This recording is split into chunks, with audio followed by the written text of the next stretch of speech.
Эфир нашего телеканала продолжит брифинг главы Якутии Айсена Николаева. Узнаем о эпидемиологической ситуации в регионе на 15 часов 27 апреля.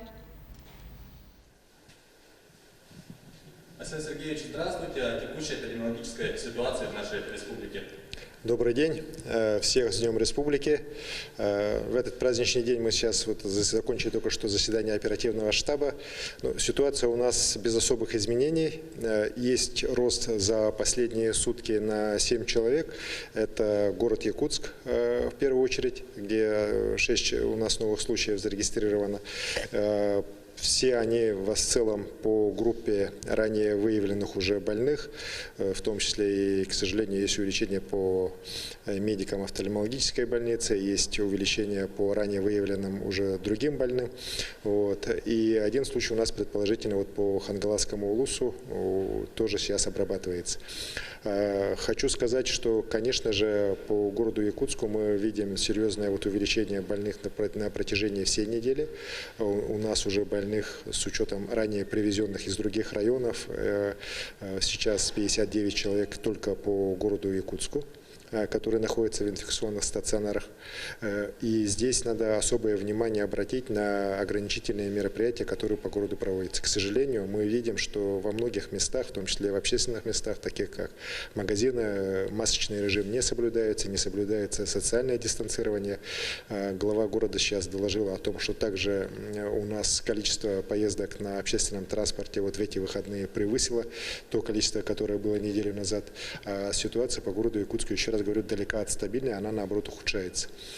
Поэтому мы приняли решение по предложению главного санитарного врача с завтрашнего дня по городу Якутску и по тем территориям, где у нас режим самоизоляции должен соблюдаться, это наше крупнейшее муниципальное образование, мы вводим в общественных местах во всех исключительно масочный режим.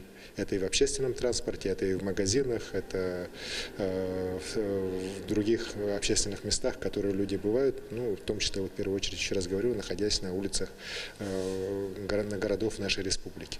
Это абсолютно необходимо, потому что мы, еще раз говорю, по городу Якутску сегодня испытываем самое большое беспокойство в части развития дальнейшей эпидемиологической ситуации.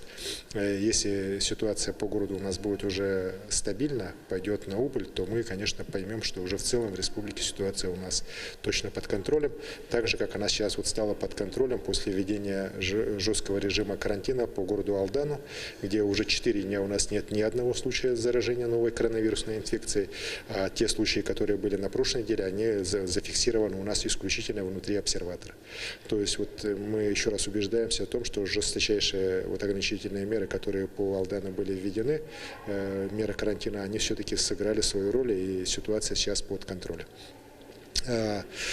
Хочу также сказать, что на сегодняшний день по Чаяндинскому месторождению заканчивается обработка анализов. Ситуация там достаточно, на наш взгляд, далеко от оптимистичной по количеству выявляемых больных. И, конечно же, сейчас мы с руководством «Газпрома», с руководством федеральных министерств будем вести работу над тем, чтобы именно на территории самого месторождения, вахтовых поселков, были развернуты мобильные лечебные учреждения для лечения больных легкой, средней степени тяжести именно там. А вывоз больных был только в случае уже экстренной необходимости. Такая работа тоже необходима, но при этом хочу еще раз подчеркнуть, что на сегодняшний день вся территория Чаяндинского нефтегазоконденсатного месторождения объявлена мною зоной карантина и находится на полном запрете на въезд и выезд оттуда людей. Еще раз хочу повториться, что скоро у нас будут майские праздники, и в этих условиях все-таки соблюдение режима самоизоляции, оно особенно нам нужно. Не хотелось бы, чтобы праздничные дни, такие как День Республики, как майские праздники, наоборот, послужили каким-то толчком для дальнейшего расширения ареала эпидемии на территории нашей республики и ее дальнейшего усиления. Хотелось бы, наоборот, чтобы в эти праздничные дни мы провели как можно больше времени все-таки в самоизоляции, в кругу своей семьи, для того, чтобы уже после майских праздников спокойно перейти к нормальному режиму работы. Спасибо. Спасибо большое. Это был брифинг главы Якутии с информацией о COVID-19 в регионе на 15 часов 27 апреля.